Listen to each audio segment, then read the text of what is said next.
ایک چیز بس میں آپ سے پوچھنا چاہتی ہوں کہ جب ان سے یہ سوال کیا گیا کہ جو ملک میں عدم استحکام ہے اور دونوں بیٹھ کے بات نہیں کر رہے، نہ اپوزیشن نہ پی ڈی ایم، اس پر جو صورتحال ہے اس پر فوج کا کردار کیا ہوگا، تو اس پر انہوں نے اجتناب برتا، اس پر آپ کیا کہیں گے؟ نہیں، انہوں نے دیکھیں وہ بیسیکلی فوج جو ایک سیاسی جماعت نہیں ہے اور فوج یہ آئین کے تحت جو حکومت کہے گی وہ اس پر عمل درآمد کی پابند ہے، تو وہ اس پوزیشن میں نہیں ہے کہ پریس کانفرنس میں وہ، میں سمجھتا ہوں D G I S P R نے بالکل درست کیا کہ انہوں نے اس معاملے پر کہیں، کیونکہ وہ تو یہ کہہ رہے ہیں کہ ہم فوج کسی گروپ کی طرف پلڑا نہیں ڈال سکتے، بالکل انہوں نے واضح بھی کیا کہ اس طرح کے سوالات نہ کیے جائیں تو زیادہ بہتر ہوگا۔ سمیع صاحب، سوری ٹو انٹرپٹ یو، آپ رہیے کیونکہ ہمیں جوائن کر رہے ہیں بریگیڈیئر حارث نواز صاحب، ہم ان سے بھی بات کرتے ہیں۔ حارث صاحب، جس طرح سمیع صاحب کہہ رہے ہیں کہ جب سے D G I S P R کی تعیناتی ہوئی ہے، ان کی پہلی ایک طرح کی نیوز کانفرنس ہے، بڑی طویل اور بڑا انہوں نے کچھ سوالوں کے جواب بھی بڑی تفصیل سے دیے، آپ کیا کہیں گے اس پر؟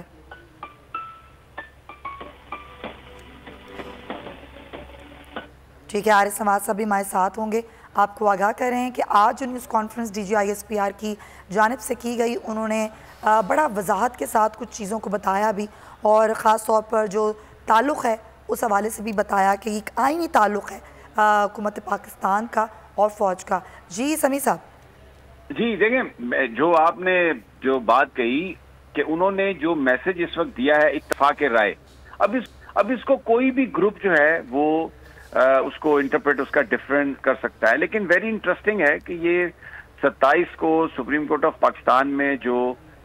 سماعت ہے کہ پنجاب میں الیکشن ہو یا پورے پاکستان میں الیکشن ہو، اس سے پہلے 2 دن وہ یہ کہہ رہے ہیں کہ تمام جو سٹیک ہولڈرز ہیں وہ اتفاق رائے پیدا کریں، تو اس کو دونوں فریق یہ کہہ سکتے ہیں کہ یہ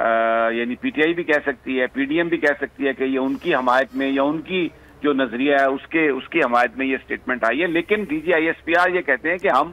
فوج جو ہے آئینی طور پر فوج کا تعلق ان کے ساتھ ہے، حکومت کے ساتھ، لیکن سیاسی تعلق نہیں ہے، سیاست جو ہے حکومت کی اس سے ان کا تعلق نہیں ہے، اور سپریم کورٹ کو انہوں نے کہا کہ اور الیکشن کمیشن کو فوج کی تعیناتی کے حوالے سے واضح کر چکے ہیں، اور چیف جسٹس کے ساتھ جو گفتگو ہوئی اس کو انہوں نے کہا کہ یہ ایک ادارے اور چیف جسٹس کے بیچ جو گفتگو انہوں نے اس کو قرار دیا، تو very interesting, very very important, اور اس میں بڑی، حالانکہ یہ پہلی پریس کانفرنس تھی جنرل احمد شریف صاحب کی، but he was very confident, اور basically he was very clear what he is being asked and what he is talking about. تو مجھے لگتا ہے کہ اپنے آپ کو سیاست سے علیحدہ کرنا، سٹیک ہولڈر سے یہ کہنا کہ آپ اتفاق رائے پیدا کریں، اور پھر یہ کہنا کہ انہوں نے بیسیکلی یہ میسج ایک یہ بھی ہے کہ اگر فوج نہیں آ رہی تو اس میں یہ نہیں ہے کہ فوج یہ نہیں چاہتی کہ الیکشن نہ ہو اور وہ تعینات نہیں ہونا چاہتی، انہوں نے کہا کہ جو تعیناتی ہے یہ وفاقی حکومت کرتی ہے، اور وفاقی حکومت 245 کے تحت ہی کرتی ہے، تو ہم اپنے طور پہ نہیں آ سکتے، تو اس کا مطلب یہ ہے کہ اگر ہم نہیں آ رہے تو یہ وفاقی حکومت کی خواہش ہے اور ہم آئینی طور پر ان کے پابند ہیں۔ اب لیکن ایک بڑا سوال یہ ہے کہ سپریم کورٹ آف پاکستان بھی تو آئینی طور پر 90 دنوں کے انتخابات کی بات کر رہی ہے نا، تو یہ بیسیکلی اٹس ویری انٹرسٹنگ جو انہوں نے بات کہی ہے، لیکن جو آنے والے دنوں میں یہ پتہ چلے گا۔ دوسرا، انہوں نے بڑا اسٹرانگ میسج دیا انڈیا کو، انہوں نے کہا ہے کہ یہ آپ دباؤ اور فریم میں نہیں لا سکتے، اور پاکستان کی فوج جو ہے وہ اپنے دفاع کی پوری اس کے اندر کیپیبلٹی ہے۔ چائنیز کے حوالے سے انہوں نے کہا کہ ہم ان کو پورا وہ دیں گے، سیکورٹی دیں گے۔ پھر ایل او سی پر جو وائلیشن ہے اس میں انہوں نے بھارت کو ایکسپوز کیا اور یہ کہا ہے کہ بھارت نے تو کبھی انٹرنیشنل آبزرورز کو ایکسیس نہیں دی، ہم نے دی ہے ایکسیس، اور پھر انہوں نے بتایا کہ 56 جو ہیں وہ خلاف ورزیاں کی ہیں ایل او سی کی انڈیا نے، اور پھر یہ بھی انہوں نے بتایا کہ ان کے جو جاسوس پلینز ہیں جو بغیر پائلٹ کے ہیں، ڈرونز ہیں، وہ بھی پاکستان نے 6 جو ہیں وہ گرائے ہیں، تو اس صورتحال سے بھی انہوں نے سارا آگاہ کیا۔ لیکن قبل کا جو واقعہ ہے سوات کا، اس میں انہوں نے کہا کہ یہ ابھی تک جو شواہد ہیں اس کے مطابق یہ دہشت گردی نہیں، یہ ایک حادثہ لگتا ہے، لیکن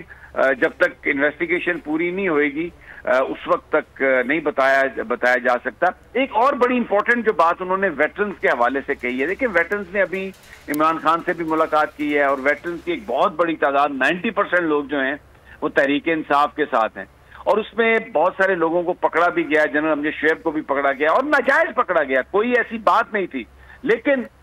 DGISPR نے جو آج بات کہی ہے, انہوں نے یہ کہا ہے جی کہ یہ جو ویٹرنز ہیں اس کا یہ مطلب نہیں کہ اگر یہ سابق فوجی ہیں تو یہ کوئی قانون سے بالاتر ہیں. تو اس میں ہمیں نظر آیا کہ شاید ویٹرنز کی جو پولیٹیکل ایفیلیشن عمران خان صاحب کے ساتھ ہے یا جس طریقے سے وہ تنقید کر رہے ہیں, شاید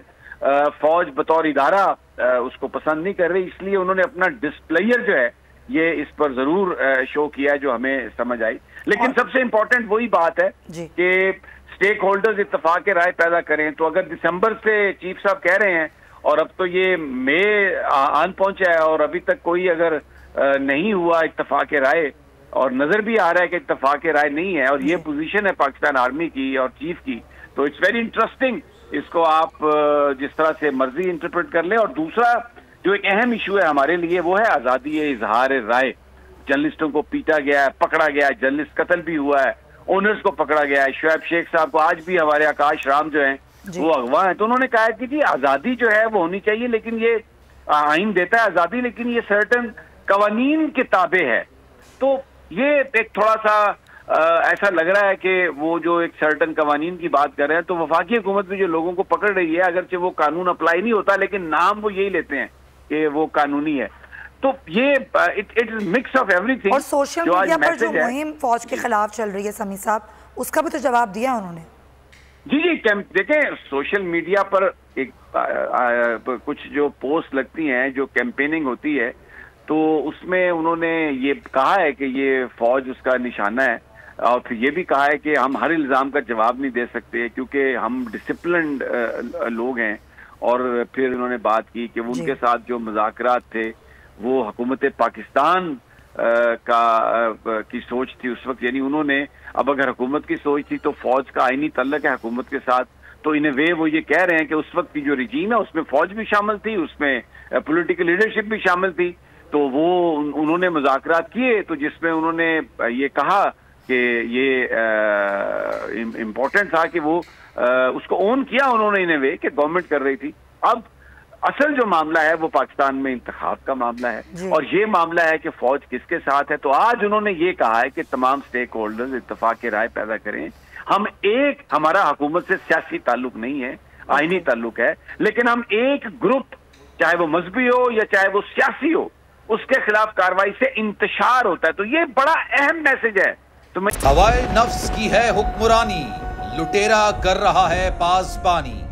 بول نیوز کے مارکیٹنگ ہیڈ آکاش رام تاحال لاپتہ, تفتیشی ادارے جواب دینے سے قاصر. اہل خانہ پریشان, بیٹے کی جدائی میں ماں غم سے نڈھال. جو بچو ہندو پر آئے تھے جو کو پاکستانی, مجھے مہربانی کرے پنجو آکاش واپس کیو. حکومت سے بے قصور اور محب وطن بیٹے کی بازیابی کے لیے فریاد. آکاش رام کے اغوا کے خلاف اہل خانہ کی جانب سے سپریم کورٹ میں درخواست دائر. سپریم کورٹ کے چیف جسٹس عمر عطا بندیال سے آکاش رام کے اہل خانہ کی جلد سماعت کی استدعا. مشکل کی اس گھڑی میں عالمی میڈیا نے بھی اٹھائی آواز. CNN, آج تک, انڈیا ٹوڈے, ٹائمز ناؤ سمیت عالمی میڈیا نے آکاش رام کے اغوا کے خلاف دیا بول کا ساتھ. اف کیا ظلم ہے, بول انصاف کا منتظر. سبسکرائب کریں اور بیل دبائیں تاکہ کوئی خبر رہ نہ جائے.